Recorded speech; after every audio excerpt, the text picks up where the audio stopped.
There's so many ways once you start to understand the jobs to be done for your app to then apply them across all different parts of the app. So let's start with messaging and how to apply this understanding of jobs to be done to messaging. And I really liked what you already said about like my weather app is that if all I'm messaging to people is you can check the weather, there's a million apps that can check the weather. And that's part of like understanding these jobs to be done is also helping identify those differentiating features. So how do you work that into messaging? And then how impactful can that be in more effective messaging? Yeah. So I think my first step is always narrowing it down, because I think that's something that a lot of apps struggle with, is that there's quite a few potential ones. And then when they try to cover all of it, it's really hard to get that in there, because you are more limited in like, okay, how many places and how much can I communicate? And obviously in the end of the day, you can always personalize it or make different personalized flow, but you kind of want to have this starting point of like, what is my initial messaging? So I always first with the jobs to be done, try to narrow it down a bit. You should have already narrowed it down by only speaking to those like high spending users and those high potential ones. But then I also look at like, what is the problem that we're trying to solve? How good are we at actually solving that problem? How good a solution are we for that? And how much chance is there that we can differentiate? And that's where like another part of my research, which we haven't talked about yet, comes in, which is competitor analysis and understanding which angles the competitors are going on. Because back to the weather app, like if everyone's just saying, check it within a moment or talk about the weather, like then you're not going to stand out on that.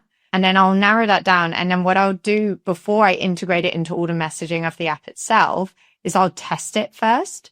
And if you're running ads, meta ads are great for this, because what I've done in the past is I've literally tested very similar like visuals with different messaging overlay on them and different messaging in the text, and then tested those against each other. First on like the job to be done level with a more general like image that isn't skewing people too much in one direction or another. And then narrowing it down of like, do we want to talk about pains? Do we want to talk about the gains of what people are trying to, get in terms of benefits? Do we want to talk very literally about the jobs to be done? Do we want to talk about the situations when you're experiencing this? This could help you. There's different ways of bringing it across. So I tend to narrow that first down within the ads. And everyone's always like, Meta's so visual, but it's insane. Like the differences I've seen in like the click-through rates just with like these different jobs to be done. And then I start to see like, okay, how can I then start to not only be able to like what we talked about before, like bring it across in a copy way, but how can I bring it across in a visual way? And so when we're talking about messaging and integrating it, we need to be looking at every single visual we do, every single message we do, like how can we bring this across to the user in a way that it then resonates with them?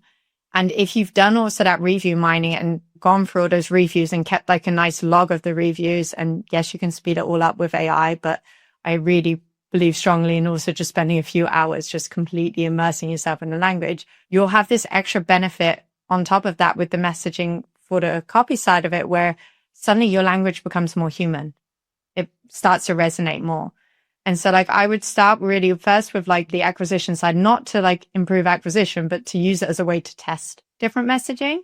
And once you've tested that in a few different ways, you can also use emails for this. If you've got a good size email base, you can test with push notifications. You can test this in different ways.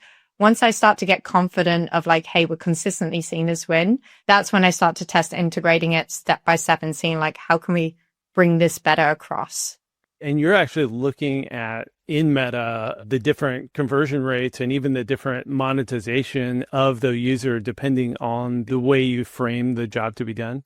Yeah. So I'm literally looking at like, okay, if they have enough data and the cost per trial, for example, is low enough, then we can do it based on that. That's the ideal. If it's not, or if they're a very new app and they don't have big budgets, then I'll look on click-through rates and see like what seems to be resonating better versus the rest. I will say when I do it on a click-through rate basis, because click-through rate doesn't always perfectly correlate, I will try to run a few tests and see if I can test it somewhere else. I've also, by the way, like used, for example, a usability hub to run 5-second tests with two messaging and ask people like what their preference is and why and like what stood out. That's also really, really good in refining it, because sometimes you use a word that just triggers people the wrong way, or people don't understand what you mean. You're trying to be too smart. And so that can also like, if you feel like, hey, I really don't seem to be getting it right, or I feel like there's something quite off, but I don't know what, of getting a bit more qualitative feedback on it.